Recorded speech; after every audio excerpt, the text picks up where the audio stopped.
Hi. Sorry, we're already rolling, so now we'll go. This Rick with Hunterline and Rick and his wife Marie, they run around and do this stuff, of course. And you've seen them at a lot of the. I can't help that. I'll just shake it, but it's how I threaten people with it.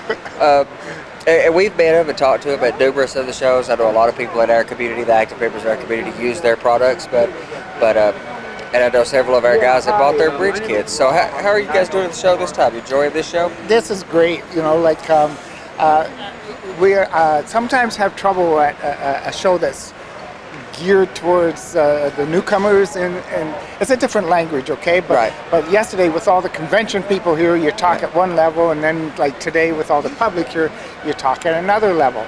And with our type of product, you get a lot of oohs and ahs. Of course. But you also press upon people that, hey, there is a lot of hobby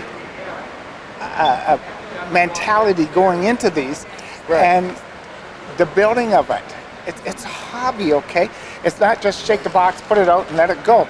There is a building aspect of it, and a learning process too. Like in our kits. Enjoying the process and enjoying the time through. That a lot of the newcomers probably don't understand. Well, how long is this going to take me to get to finish? Well, most artists and us hobbyists, generally the guys that have been doing it a while, we're not worried about getting to the end. Yeah. It's how much enjoyment can we get. So one that's going to take a long time is a big thing for us, a big move for us. So exactly. I mean, like when I seen you, we talked up at the Fine Scale show recently. Of course, that's a very different crowd than this crowd. Yes. So, and you're going up to the narrow gauge convention in Minneapolis? Yeah, we've done that for years and years.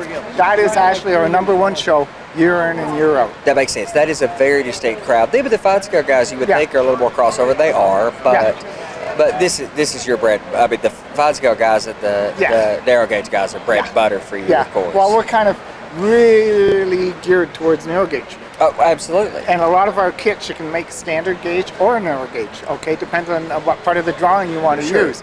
But the era, and we were talking about that a little bit before with camera, with the Civil War era modelers, which I found that a really interesting conversation you were talking about, because it is really, really well suited to that particular era when wood was king before steel was king. Like I'm not a diesel person, I'm a locomotive person. Okay? I'm a steam guy. And I'm not a steel person, I'm a wood person.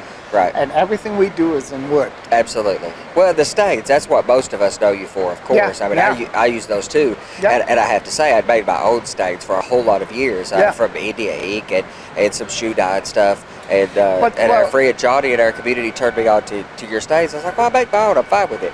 But the inconsistency of what I was making myself. Yes.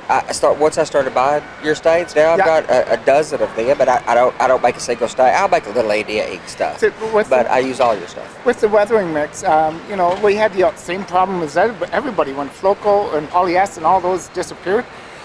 We still needed stains, so we started our own. And I went back to the old formulas that were in NMRA, I don't know, 50 years ago, of alcohol based. Right. So we started with that, and we've gone through a metamorphosis of ink and dyes and so on. And we find dyes actually mix with the alcohol really well. So in developing the weathering mix stain, it's okay, we need a color, let's do it. Or we'll listen to our customers. Like one of our colors, we call it a West Side Red. Now, okay, right away you know it's West Side Lumber. Well, they had an anniversary there a couple of years ago, and one of our dealers said, geez, I'd really like you to match this color red if you could. Sure. Oh, sure. So send us some samples. So he sent us up hunks of the actual buildings. Wow. In the mail. To make us as a swatch, an original piece of material. And so we color matched it exactly. He took them out to the show. He took 8 bottles, and like it was in less than 8 minutes, all 8 bottles were done. And then ordered a whole bunch more. So we listen to the customers too. But we're a whole education thing, okay? In our kits, we have all the history of that particular thing. Like our Howe trusses, for an example. We actually have a picture of Howe in there. And the whole history on how he developed it. So it's not just, this is the way to build it. One of the big things about our kits is do follow the instructions. Every once in a while we have somebody come back and they forgot a couple steps away back there. And it manifests into a much larger problem. It's almost like you have to start over again. Absolutely. I've had to back several times up because as a guy, I tend to not follow instructions as well, but you have to. I have to follow the instructions as it was built because that's how it was.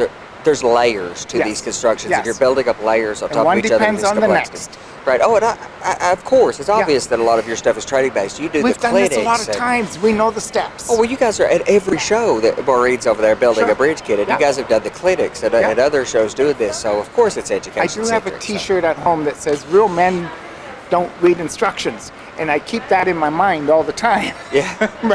But our instructions are very simple, straightforward. We assume you know nothing. And just lately, in the last year and a half, 2 years, we've introduced not just a text instruction, but text in pictures.